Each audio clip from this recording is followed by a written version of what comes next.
BPSC assistant जिसके विज्ञापन 44 पदों के लिए सितंबर 2022 में लाए गए थे, इसे फिर से री एडवर्टाइजमेंट यानी फिर से विज्ञापन लाया गया है। यहाँ पर आपको एक बार फिर से मौका दिया जा रहा है। अब बीपीएससी असिस्टेंट में आप अप्लाई करना चाहें, यदि किसी वजह से आपके अप्लाई रह गए तो फिर से आप अप्लाई यहाँ पर कर सकते हैं। कल के डेट में 9 दिसंबर 2022 ये एडवर्टाइजमेंट देख सकते हैं। जो पिछली बार एडवर्टाइजमेंट लाए गए थे, जो एडवर्टाइजमेंट है 6 सितंबर 2022 को 44 पदों के ऊपर। अब यहाँ पर जो नए डेट है, जो अप्लाई करने के लिए आपके पास डेट दिए गए, ये डेट ये रहा। आवेदन जो स्टार्ट हो रहे हैं 14 दिसंबर 2022 से फिर से फॉर्म अप्लाई होना स्टार्ट होंगे। जो आवेदन चलेगा आपको 21 दिसंबर 2022 तक, यानी आपके पास 10 दिन के गैप मिल गए कि 10 दिन में फिर से आप अप्लाई करना चाहें तो अप्लाई कर। 10 दिन से कम समय है, पर हाँ आपको कुछ समय मिला है, 1 वीक का समय मिला है कि आप अप्लाई करना चाहें तो यहाँ पर अप्लाई कर सकते हैं। किसी भी मान्यता प्राप्त स्नातक आपने किसी भी सब्जेक्ट से कर रखा, आप इस पोस्ट के लिए आवेदन करने के लिए आप एलिजिबल रहेंगे। बस एक चीज़ को आपको ख्याल रखनी है कि जो आपका डॉक्यूमेंट है, यानी जो आपका जो सर्टिफिकेट है, ये आपके पास होना चाहिए। कि ऐसा ना हो कि आपके रिजल्ट अभी अभी आए, अभी तक डॉक्यूमेंट इशू नहीं हुआ, तो उस कंडीशन में आप इस पोस्ट के लिए एलिजिबल नहीं रहेंगे। विज्ञापन संख्या उम्र जो काउंट किया जाएगा 1/8/2022 से मिनिमम एज आपका 21 वर्ष होना चाहिए, मैक्सिमम 37 वर्ष। अब पिछड़े वर्ग बीसी या ईबीसी कैटेगरी मेल या फीमेल के लिए 40 वर्ष, अनरिजर्व फीमेल के लिए 40 वर्ष, और एससी एसटी में आते हैं तो 42 वर्ष यहाँ पर एज दिए गए हैं। अब यहाँ पर संविधान नियोजन के फलस्वरूप कुछ पिछले बार क्या इसी वर्ष स्टार्टिंग में ही कॉन्ट्रैक्ट के ऊपर लाए गए थे बीपीएससी असिस्टेंट के लिए।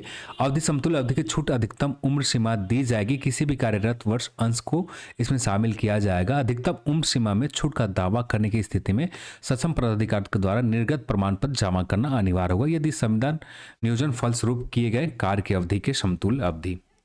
यहाँ पर सीधे तौर पर ये कह सकते हो कि एक कॉरिजेंडम है। ये कॉरिजेंडम वैसे तो यहाँ पर अप्लाई जैसे ही स्टार्ट होगा शायद सबके लिए मौका दिया जाए, जो जनरल ग्रेजुएशन है उनके लिए भी। यहाँ पर जैसे पॉइंट नंबर यहाँ पर देखते हैं, पहले पॉइंट पर वैसे अभ्यर्थी जो 6 सितंबर 2022 से प्रकाशित विज्ञापन निर्धारित शर्तों के ऑनलाइन आवेदन कर चुके, उन्हें दोबारा ऑनलाइन आवेदन करने के लिए आवश्यक नहीं है। से सभी नियोजित सहायक पद के कार्यरत संविदा कर्मी संशोधित विज्ञापन के आलोक में आवेदन कर सकते हैं। वैसे जो कॉन्ट्रैक्ट लेवल के ऊपर काम कर रहे हैं, उन चाहते हैं इच्छुक यदि आवेदन करना तो आवेदन कर सकते हैं। अब यहाँ पर जैसे आवेदन स्टार्ट हो जाएंगे तो जहाँ तक मुझे लगता है जनरल कैंडिडेट भी यहाँ पर आवेदन कर सकेंगे। और यहाँ पर क्लियर तौर पर कहीं भी कुछ मेंशन नहीं किया गया कि क्या है। फिर यहाँ परंतु उक्त वर्णित उम्र सीमा शिथिलताकरण के कार्य अनुभव के आधार पर नियुक्ति, ये वैसे कैंडिडेट हैं जिनके पास एक्सपीरियंस है, जो कॉन्ट्रैक्ट लेवल के ऊपर काम कर चुके हैं, उनके लिए अशैक्षणिक योग्यता एवं अन्य दावे संबंधित प्रमाण पत्र ऑनलाइन आवेदन भरने की अंतिम तिथि 21 दिसंबर तक का निर्गत होना चाहिए। उसके बाद का निर्गत है तो देन उस कंडीशन में आपकी उम्मीदवारी रद्द कर दी जाएगी। प्रारंभिक परीक्षा के आधार पर मुख्य परीक्षा के लिए चुने जाने वाले उम्मीदवारों के कुल समुचित रिक्तियों की 10 गुनी होगी, यानी जो प्रीलिम्स एग्जाम में रिजल्ट दिए जाएंगे 10 गुना रिजल्ट दिए जाएंगे मुख्य परीक्षा के लिए।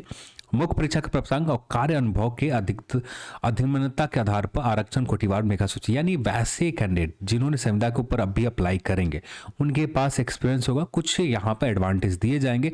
जो यहाँ पर लिखा हुआ कार्य अनुभव के आधार पर नियुक्ति अधीन लाभ सिर्फ उसी पद के नियमित नियुक्ति के लिए दिया जाएगा जिस पद के ऊपर पहले से शायद काम कर चुके हैं। एक बार फिर से अब क्या कहा जाए, देन यहाँ पर बात करें विज्ञापन आलोक में आवेदन कर सकेंगे। तो ये है संशोधित विज्ञापन।